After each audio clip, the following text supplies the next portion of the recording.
My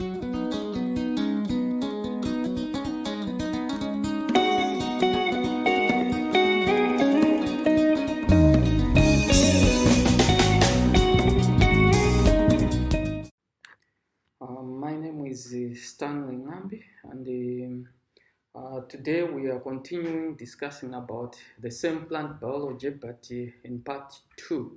As I said earlier, we have this topic is divided into 5 parts. Now we have done part 1, and now we have to discuss about part 2. Now part 2 is about modified leaves and their functions. Modified leaves and their functions. So modified leaves and their functions. We have some leaves of plants are modified to suit different functions. So that's why they are modified in order to suit different functions. So the first one is a leaf tendril. The first modified leaf is leaf tendril. Some plants have parts of their leaves modified into slender twining tendrils. Some plants have parts of their leaves modified into slender twining tendrils. We are going to see how it looks like. Now, the picture below shows examples of modified what? Modified leaves. So an example is this plant leaf. Okay, so it is an example of a leaf tendril. Okay, so it is like a twinning, as you see it here.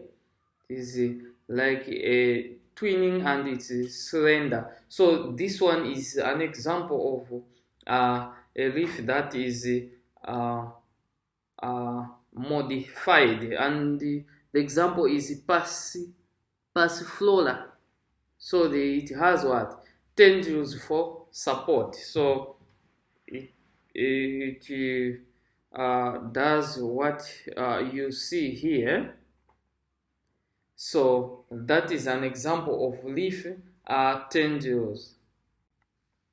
Number 2, we have again the spines. The spines is an example of a modified leaves. Spines, an example of modified leaves. So some plants such as cacti have leaves modified into slender, sharp spines and hollow hooks for defense against grazing animals and reduce water loss. So this is what you are supposed to know about the spines. They have got leaves which are modified slender and sharp spines, or they have got what?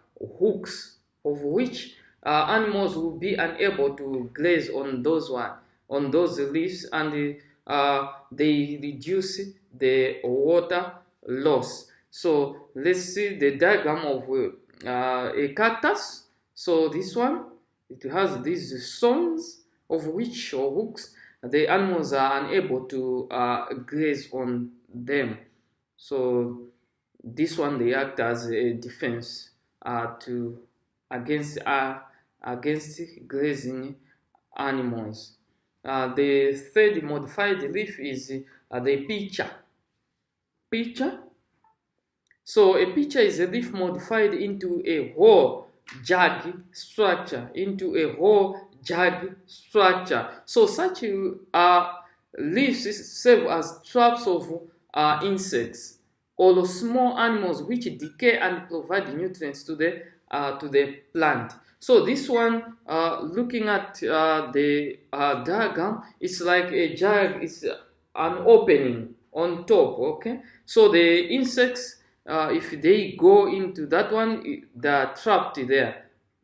So once they're trapped, or they get what? Decomposed. That is, they get killed, they get decomposed, and they provide nutrients to the plant. So this is a picture or an example of a pitcher plant, which is what? which is modified. So the leaf of Sarracenia, so it is modified as a picture that was they trap insects.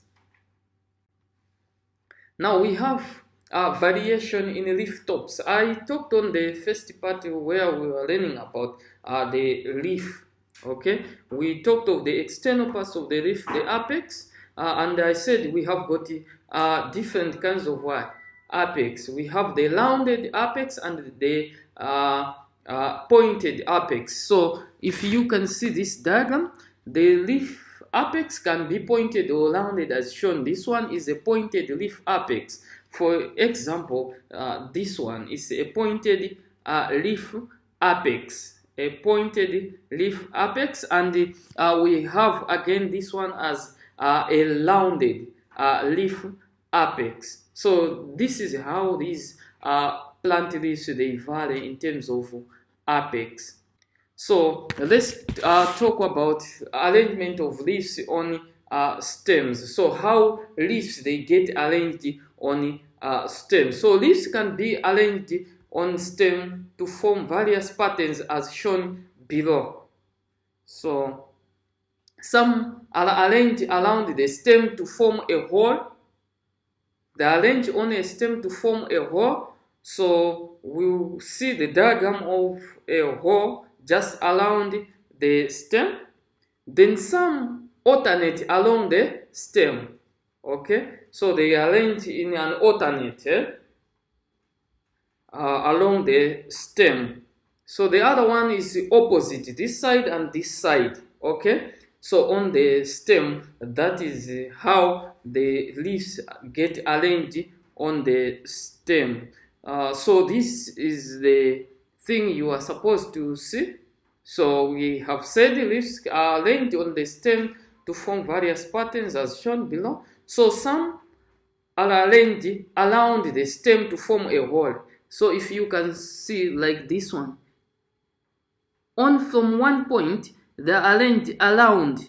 Okay, they are arranged around that one formed a hole. So the other ones, some arranged along what? The stem. Like this one is alternate. Okay, find out here, that is an alternate arrangement. And some arrange opposite. So they found they are attached on the same point but in the opposite. Okay, this side and this side, but at the same point, like here at the same point. So that is how different leaves of plants they get arranged on the stem or get attached on the stem. Let's go to arrangement of veins, that is a venation. So if they say define venation, so venation is the arrangement of veins, how the veins they get what? Arranged on the plant leaf. So in some plants, the leaf veins form a network pattern, and in others, the veins run parallel to each other. In others, they run parallel to each other. For instance, if you can see here, these veins are arranged what? Parallel from what? I mean in a network. Okay? For instance, like here, the veins that are just arranged in what? In a network. Okay? In a network, like so, like on this one diagram. And here, in parallel, they are arranged in parallel. So you can observe this one, I think, in maize leaf or in grasses. Okay, the veins that are arranged in parallel. So that is what you are supposed to know about the arrangement of veins on stems. Okay, on the leaves. I mean, so you should be able to differentiate this arrangement that we have got two arrangements, network and parallel. Now, upon discussing about the leaf, we have discussed about the internal parts of the leaf, and we have discussed about the modified leaves and their functions. Now, what are the functions of leaves. Let's talk about the functions of leaves. So leaves are the sites of what? Photosynthesis. So food is being made in the leaves. Okay? So it is the leaves which carries out the process of photosynthesis. So the next one, to carry out the process of photosynthesis, they absorb sunlight and use it in making what? Food. So they absorb sunlight energy and it is used to manufacture food. So the food is made in the leaf and is distributed to all other parts of what? The stem. So once the food has been made, it is distributed to different parts of the stem. The other function of the leaves is that in some plants, leaves are succulent and are used in storage of what? Water and what? Substances. Leaves are succulent and are used in storage of water and what? Food substances. We are talking not in all plants, but in some plants, the leaves are succulent, that is, they are able to hold the water and what? And the food substances. The third function of the leaves is that in some plants, leaves are involved in reproduction. So they produce tiny parts on their margin that develop into new plants. So these ones are able to make to reproduce. Okay, so if this one dies, the other plant comes in. So we are talking of in some plant leaves that are able to carry out the reproduction. So that is all about the leaves. Okay, so you should be able to know about the external, the internal, and you should also be able to know the modified parts of the what? The leaves, okay, and their functions. Now you are supposed to take note of these functions. Now, upon discussing about the leaves, let's now talk of the stem, of which is an observable feature that we can differentiate from what different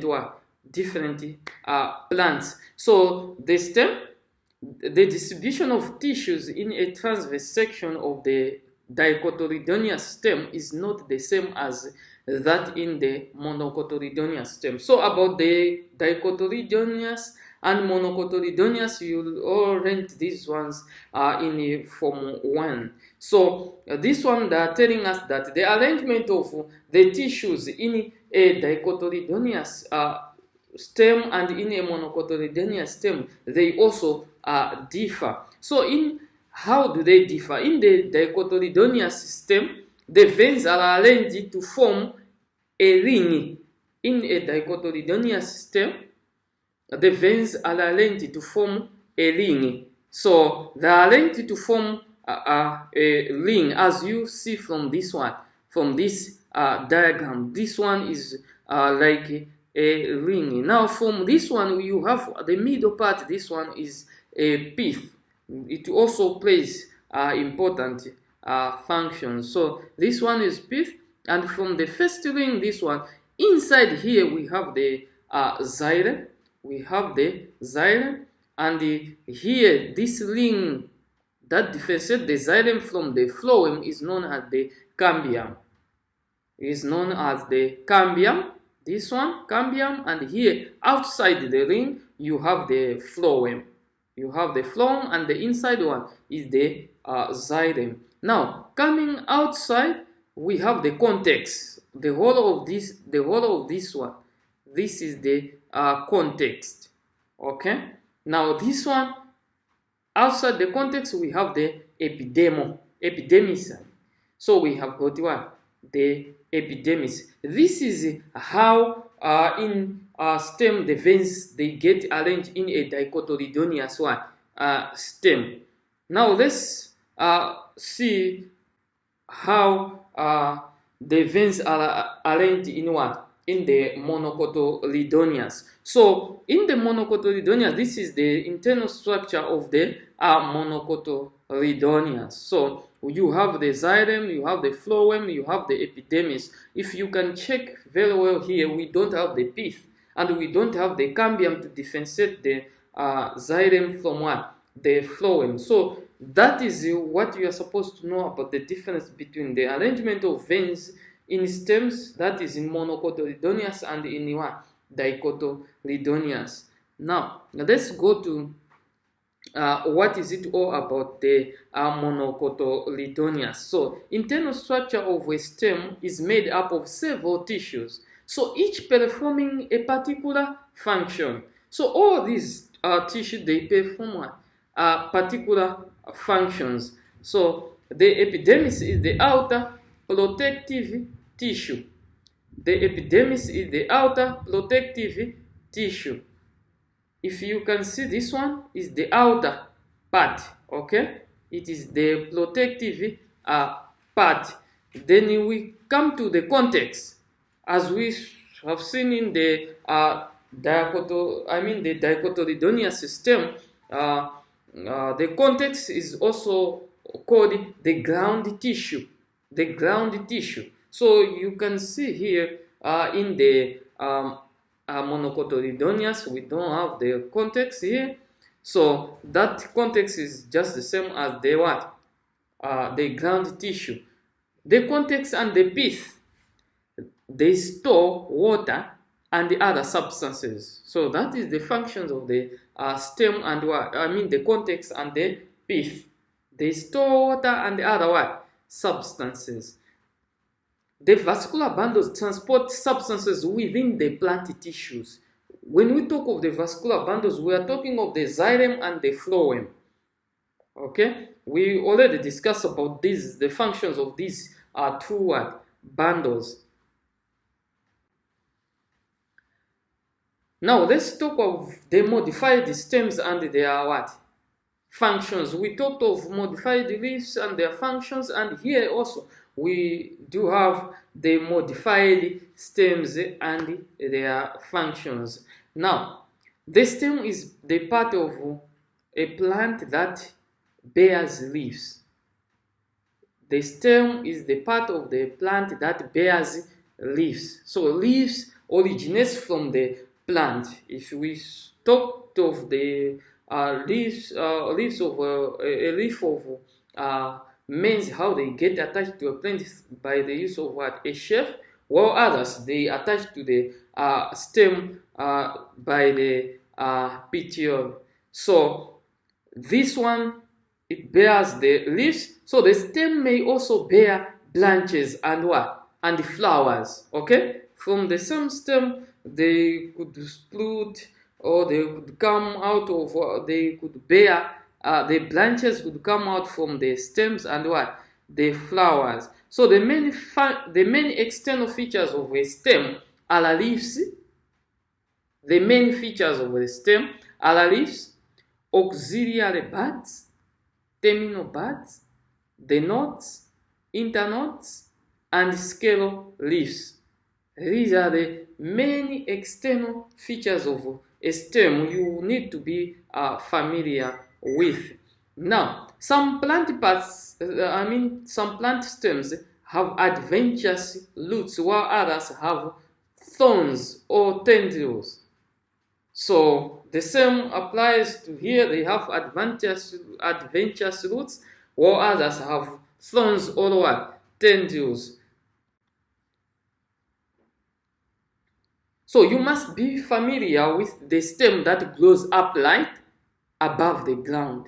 Something that once it is grown, it is able to split and it grows upwards. So, however, there are other types of plant stems. So they behave differently. Not all of them they grow upright. So some grow horizontally along the ground.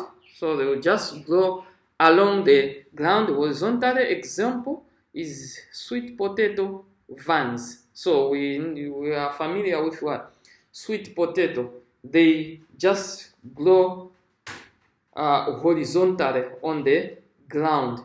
Again, some fleshy with stored food, for example, ginger. and canna lily. Okay, they also grow in the soil but underground. Still, some plant stems grow underground and are extremely short but upright. For example, the onion. They grow underground, but they are short and they grow upright. Okay, so we talk of the onion. This one, we are going to see on the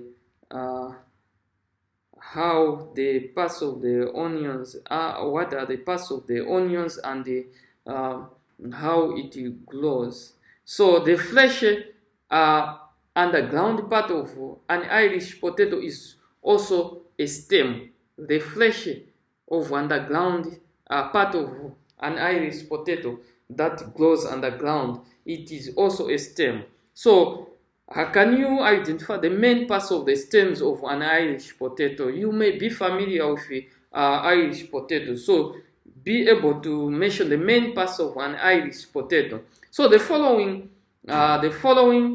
figures show examples of various types of stems. So we have got these variations in plant stems. Okay. So we have the adventitious roots in canna lily rhizome. Okay, this one is an underground, but it grows upright here as you see. Okay, we have the scale leaves, we have the soil surface, a growing bud, and we have here the terminal bud. This is a rhizome. It grows underground and upright. And we have this side, we have the sweet potato vine. So you have this one as a vine. Okay, so this one is the sweet potato, an example of plants that grows underground. So the other one, variations in plant stems. Again, we have oxalis, that is lana. We have again the adventitious roots. We have the lana stem. Okay, so here we have the succulent stem of cactus. The succulent stem of cactus. It is able to store water and food, and it protects itself from grazing animals. Okay. Then here we have again the cone of Atheridium, this one. Then we have the stem of an onion. Okay, an onion, this one we are familiar with this one. So we have the scale leaves. Okay, we have the scale leaves. These are scale leaves. Then if we open it, if we can open this one, the scale leaves, we have the flesh the flesh leaves. Okay, the flesh leaves. Now here you have the adventitious roots, but just above it we have the stem. So it grows in the soil. So this one is an onion. So looking at the different stems and how they differ, they modified. What are the functions of these stems? What are the functions of these stems? So the first function of the stem is they support the leaves, enabling them to be exposed to light for efficient photosynthesis. So that these ones, they expose the leaves to the sunlight. Okay, so that is the first function of the stems, because the branches, the leaves, they get attached to the stems. So they are the ones which expose the stems to the leaves, to the light. Number two, they store food substances in their context. As we said, on the internal structure of the dicotyledonous plants, we have the context and the pith. They store water and the other substances. So they store food substances in the context. So these food substances are mainly starch and the sucrose. For instance, sugarcane stores a lot of sucrose in its what? In its stems. So that is an example of a stem that stores what? Food. Number 3, they transport substances from roots to the leaves and from the leaves to all other parts of what? The plant. So once the food has been produced in the leaves, they are transported through the stem, whether to the roots or to different parts of what? The plant. And once water has been absorbed, it is through the stems is where it is transported to what? Other different what? Parts of the plant. Number 4, they hold and support flowers and fruits, exposing them to agents of pollination and agents of dispersal, respectively. So you have an idea about pollination, that transfer of pollen from anthers to stigma. So it is these stems, they hold those branches where maybe there are flowers, where they expose those ones to what? Agents like insects, that they can come in and carry out this process of pollination, and for the dispersal, for the seed to move from one place to another. So that these ones, they are exposing these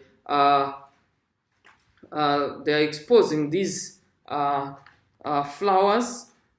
They are exposing the parts of the plant to what? To agents of pollination. Some stems have thorns that protect the plant from grazing animals.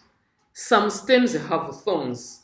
So we have ever seen such kinds of plants. They contain thorns of which they are able, grazing animals are unable to eat those plants. So those stems are protected from grazing animals. So these are just the functions of stems. So you are supposed to know about the modified or everything about the stems and their functions. So this is the end of our second part or session in plant biology. So in the next part, you should be able to answer the questions based on what we have learned today. So our next lesson, remember, we will discuss 2 more on the same plant biology, but we will discuss about the part 3, the internal structure of the root. So for now, let's stop here. Bye.